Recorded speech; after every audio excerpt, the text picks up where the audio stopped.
Hola chiques, ¿cómo están? Hoy vamos a hablar de Foucault y el poder. Vegas, let me hear y'all make some Uh,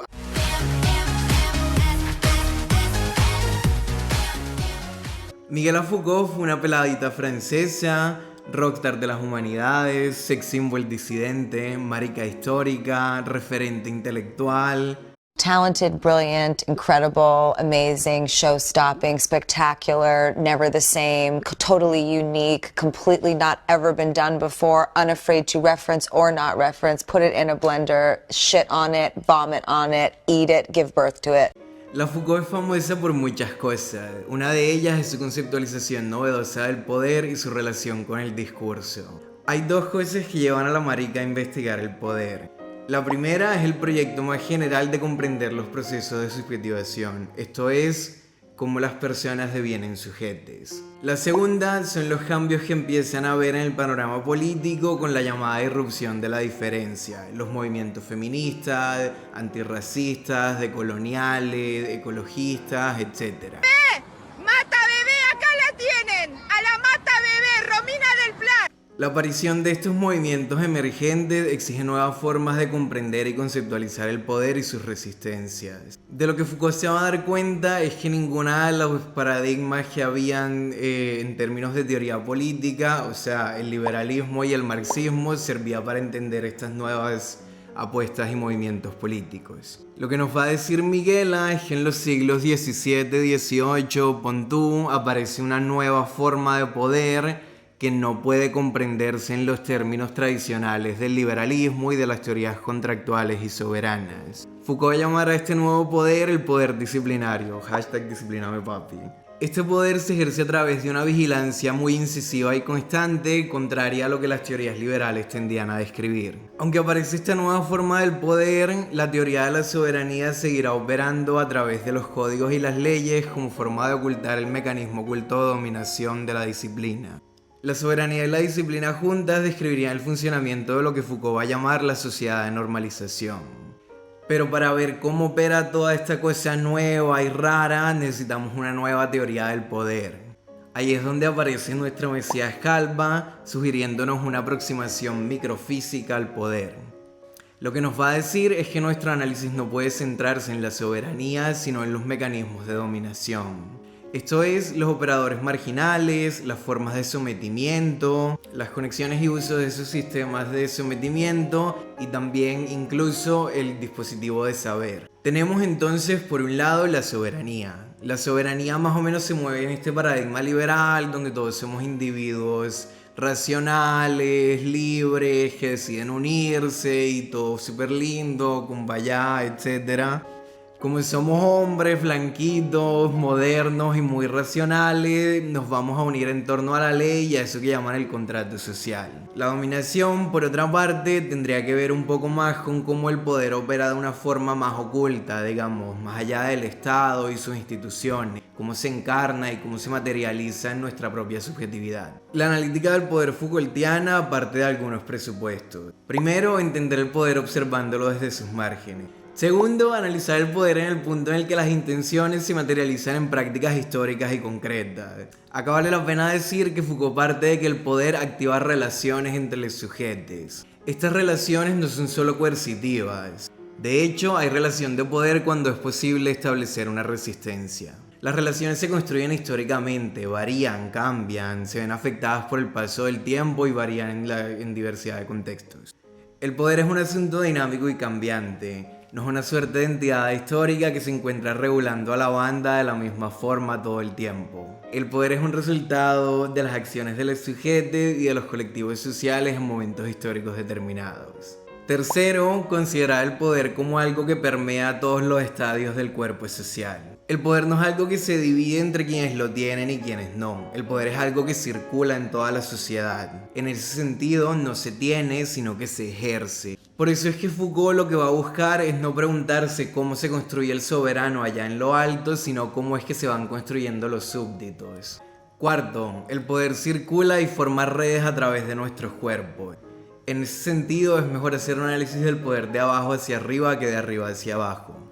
Por eso, como lo hizo la marica, capaz es buena idea estudiar a los presos y a los enfermos mentales para ver cómo va operando el poder y cómo se va a constituir y materializar en nuestros cuerpos. Quinto, el poder no puede funcionar a menos que hayan aparatos de saber constituidos que lo validen y lo reproduzcan. La verdad está legada circularmente a los sistemas de poder. En ese sentido, no puede haber ejercicio del poder sin cierta economía de los discursos de verdad. De esa forma, verdad y poder se encuentran en una relación de mutuo refuerzo, donde el poder va a necesitar discursos verdaderos que lo validen y asimismo el poder va a ser el que sea capaz de instaurar la verdad. Con todas esas salvedades, volvamos al cambio crucial que señalaba la marica esta.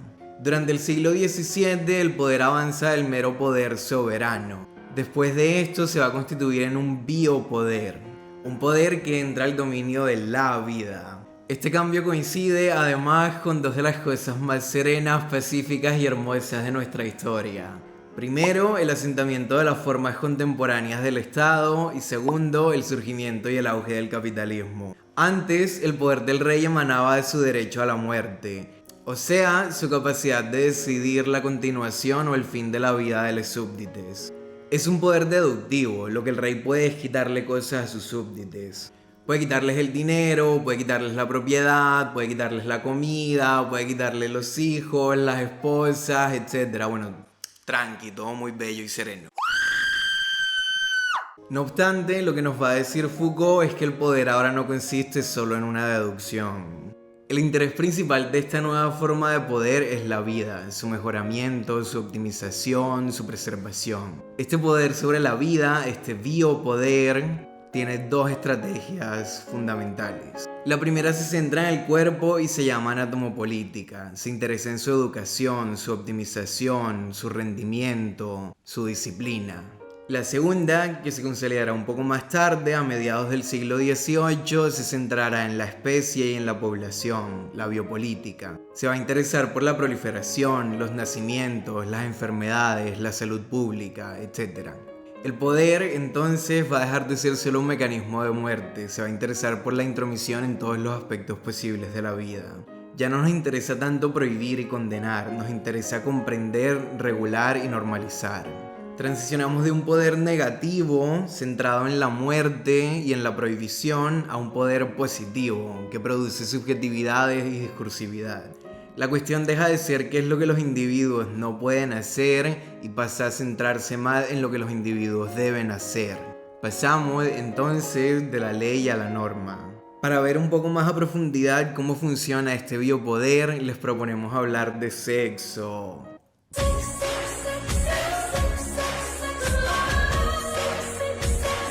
Obviamente porque somos putos y no nos interesa hablar de nada más. Hi guys, look at these lovely big tits. Do you know what we are? We're fucking cock destroyers, aren't we, babe? Fucking destroyers. Yeah, fucking cock destroyers. We love to just get your dick and fucking despunk them fucking balls.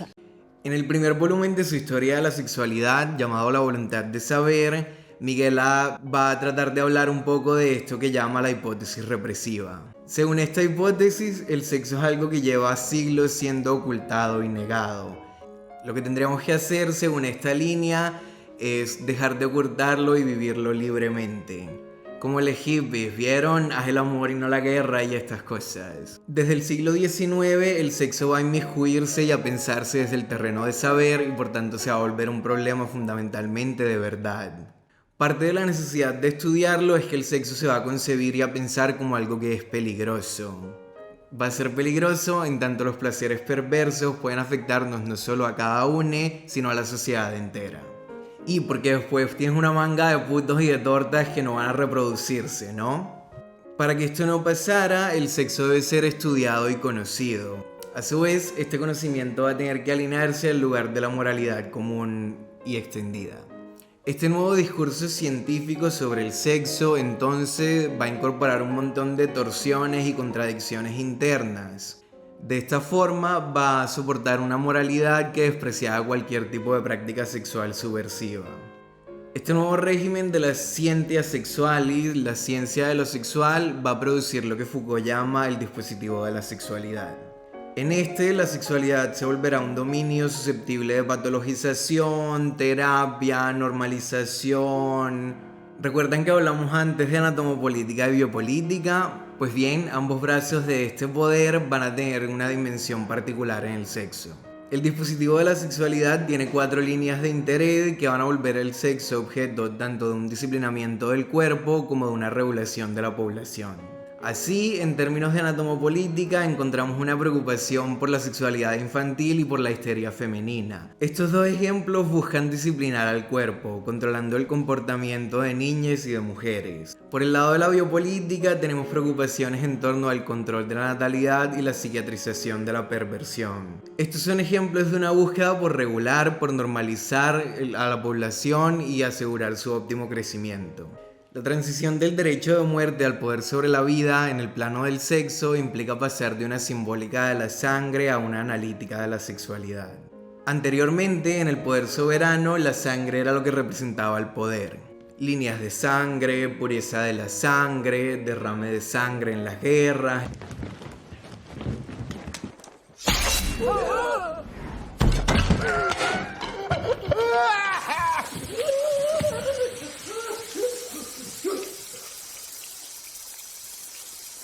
Al biopoder, por el contrario, no le va a interesar tanto la sangre, le va a caber más el sexo. know his dick is big. I know it. I know it's big. Centrándose en esto, producirá conocimiento, poder y control sobre la población. Viendo todo esto, Miguela nos va a decir: chicas, ¿en serio ustedes creen que el sexo está reprimido y escondido? Pues no, mi ciela. Llevamos más de 100 años sin hablar de nada más, básicamente. La sexualidad, entonces, se ha vuelto objeto de toda una producción discursiva de verdad reguladora. Desde la modernidad, nada nos interesa más que cuidar y resguardar el sexo. Ay no, quiero ser como presentadora de matutino y tener como un super teleprompter. Te lo juro que se me arreglaría la vida. La sexualidad se volvió significación general, secreto universal, causa omnipresente. La scientia sexualis entonces se volvió ciencia del sujete. El sexo dice verdad sobre nosotros, nos explica y nos define. Es por eso que solo desde el siglo XIX podemos hablar de homosexuales, porque solo desde ese momento las prácticas sexuales adquirieron una relevancia tal como para definirnos y encasillarnos en una identidad. En la Edad Media hablaríamos de sodomía como pecado. En la antigüedad hablaríamos de amor entre los muchachos como uno más entre varios placeres. Pero solo contemporáneamente tiene sentido la idea de homosexualidad como un deseo inmutable que nos define, que nos vuelve sujetos. Finalmente, dedicado a nuestras queridas transexcluyentes, ¿qué lugar tiene en toda esta producción y esta elaboración el hecho bruto, orgánico y material del sexo? Pues bien, el sexo y la diferencia sexual están tan construidos como la misma sexualidad. No hay ninguna realidad fisiológica objetiva relacionada con partes, órganos, hormonas, etc., que defina lo que es el sexo. Tal cosa como el hecho bruto y físico del sexo no existe. En realidad, es un artificio que el dispositivo de sexualidad toma como punto de partida para su empresa de normalización. El dispositivo de sexualidad, entonces, une las sensaciones físicas y corporales de los seres humanos con un conjunto de consideraciones políticas y epistémicas. Estas consideraciones luego van a impactar y manifestarse en esferas como la salud, la educación, la política pública, entre muchas otras cosas. She's got a point, she's an icon, she's a legend, and she is the moment. Now come on now. Hasta ahí tengo. Y bueno, chiques, eso sería todo hasta hoy. Foucault es un autor bastante complejo e interesante. Esto se pretendía más como una suerte de introducción, si quieren. No se olviden de suscribirse, de dar like, de compartir el video. Y bueno, nos vemos hasta la próxima. Chai.